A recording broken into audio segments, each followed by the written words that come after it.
കാക്കോ ഇന്ന് എന്താ ഉണ്ടാക്കണേ? ഇന്ന് നമ്മൾ ഉണ്ടാക്കാൻ പോകുന്നത് ചായക്കടകളിലൊക്കെ കിട്ടുന്ന റവ കേക്ക്, അതായത് വെട്ട് കേക്ക് എന്ന് പറയും. ആ കേക്ക് എങ്ങനെയാണ് ഉണ്ടാക്കുന്നത് എന്നുള്ളതാണ് നമ്മൾ കാണിക്കാൻ പോകുന്നത്. ഓക്കെ. അപ്പോൾ ഇതാ ഇതിലേക്ക് ആവശ്യമായിട്ടുള്ള ഐറ്റംസ് റവ, മൈദ, മുട്ട, ഏലക്ക പൊടിച്ചത്, അതുപോലെ തന്നെ നെയ്യ്, പഞ്ചസാര, മഞ്ഞൾപ്പൊടി. മഞ്ഞൾപ്പൊടി നമ്മൾ കളറിന് വേണ്ടിയിട്ടാണ് ചേർത്ത് കൊടുക്കുന്നത്. ഇനി നിങ്ങൾ ഫുഡ് കളർ ചേർത്ത് കൊടുക്കുകയാണെങ്കിലും കുഴപ്പമില്ല. നമ്മൾ വീട്ടിലുണ്ടാക്കണോണ്ട് തന്നെ മഞ്ഞൾപ്പൊടി ചേർത്ത് കൊടുക്കാമെന്ന് വിചാരിച്ചു. അപ്പോൾ ഇതാ ഇത്രയും ഐറ്റംസാണ് ഇതിലേക്ക് ആവശ്യമായിട്ടുള്ളത്. വളരെ കുറച്ച് സാധനങ്ങളെ ആവശ്യമുള്ളൂ. എന്നാലും നമുക്ക് പെട്ടെന്ന് തന്നെ വളരെ ടേസ്റ്റി ആയിട്ട് ഉണ്ടാക്കിയെടുക്കാൻ പറ്റും. അപ്പോൾ ഇതാ ഇതിലേക്ക് കുറച്ച് പഞ്ചസാര പൊടിച്ചെടുക്കണം. അപ്പോൾ ഇതാ മിക്സിയിലിട്ടിട്ട് പഞ്ചസാര പൊടിച്ചെടുക്കുക. അതിലേക്ക് കുറച്ച് ഏലക്കായും കൂടി ഇട്ട് കൊടുക്കുക. എന്നിട്ട് നല്ലോണം മിക്സിയിലിട്ടിട്ട് പൊടിച്ചെടുക്കുക. ഇനിയിപ്പോൾ ഇതാ നമ്മളിത് ഉണ്ടാക്കിയെടുക്കലാണ്. അതിനായിട്ട് നമ്മൾ കുറച്ച് മൈദ ഇട്ട് കൊടുക്കുക. അതുപോലെ തന്നെ റവ ഇട്ട് കൊടുക്കുക. അതിലേക്ക് നമ്മൾ മുട്ട ഒഴിച്ചു കൊടുക്കുക. പിന്നെ നമ്മൾ കുറച്ച് നെയ്യും കൂടി ഒഴിച്ചു കൊടുക്കുക.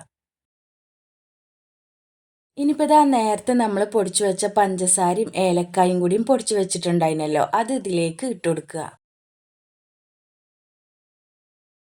ഇനിയിപ്പോൾ ഇതാ ഇതിലേക്ക് കളറ് കിട്ടാൻ വേണ്ടിയിട്ട് മഞ്ഞൾപ്പൊടി ചേർത്ത് കൊടുക്കുകയാണ്. ഫുഡ് കളറായാലും കുഴപ്പമില്ല. ഇനിയിപ്പോൾ അത് നല്ലോണം കുഴച്ചെടുക്കണം. ഈ ഒരു മുട്ടൻ്റെ ആ നനവുണ്ടല്ലോ, ആ നനവിൽ തന്നെ നല്ലോണം കുഴച്ചെടുക്കുക. ഒരു തുള്ളി വെള്ളം പോലും ചേർത്ത് കൊടുക്കാൻ പറ്റൂല. അപ്പോൾ ഒരു തുള്ളി പോലും വെള്ളം കൂട്ടാതെ കുഴച്ചെടുക്കുക എന്ന് പറഞ്ഞാൽ നല്ല റിസ്ക്കുള്ള കാര്യമാണ് കേട്ടോ. പക്ഷേ എങ്കിലും നമുക്ക് ആ കേക്കിൻ്റെ ആ ഒരു പെർഫെക്റ്റ് ആയിട്ട് കിട്ടണം എന്നുണ്ടെങ്കിൽ നമ്മൾ എന്ത് ചെയ്യണം, വെള്ളം കൂട്ടാതെ തന്നെ കുഴച്ചെടുക്കണം.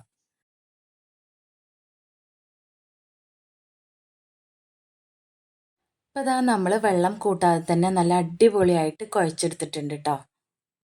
ഇനിയിപ്പോൾ ഇതാ നമ്മൾ കുഴച്ചെടുത്ത മാവ് ഇതുപോലെ പരത്തി ഷേപ്പാക്കി എടുക്കുക. ഇനിയിപ്പോൾ ഇതാ ഇതുപോലെ കട്ട് ചെയ്തെടുക്കുക.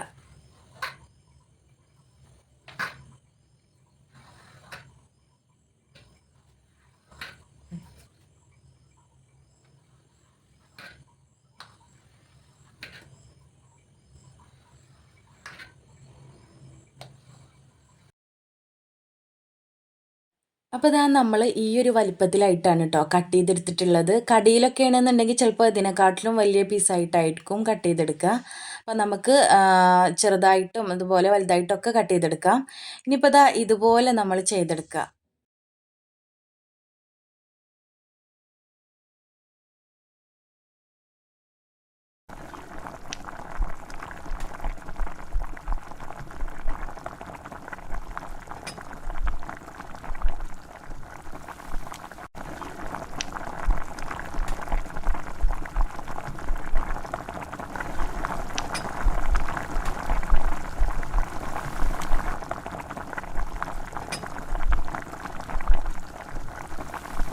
അപ്പോൾ ഇതാ നമ്മൾ ഹൈ ഫ്ലെയിമിൽ ഇട്ടിട്ട് കുക്ക് ചെയ്തെടുക്കരുത്.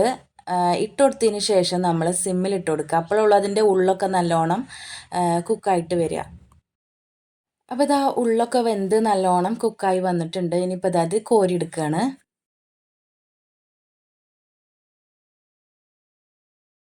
അപ്പോൾ ഇതാ ചില ആളുകൾ ഇതുപോലെ കട്ട് ചെയ്തെടുക്കണ കണ്ടിട്ടുണ്ട് കേട്ടോ. ഈ ഒരു ഷേപ്പിലും ഇതിനെ കട്ട് ചെയ്തെടുക്കലുണ്ട്.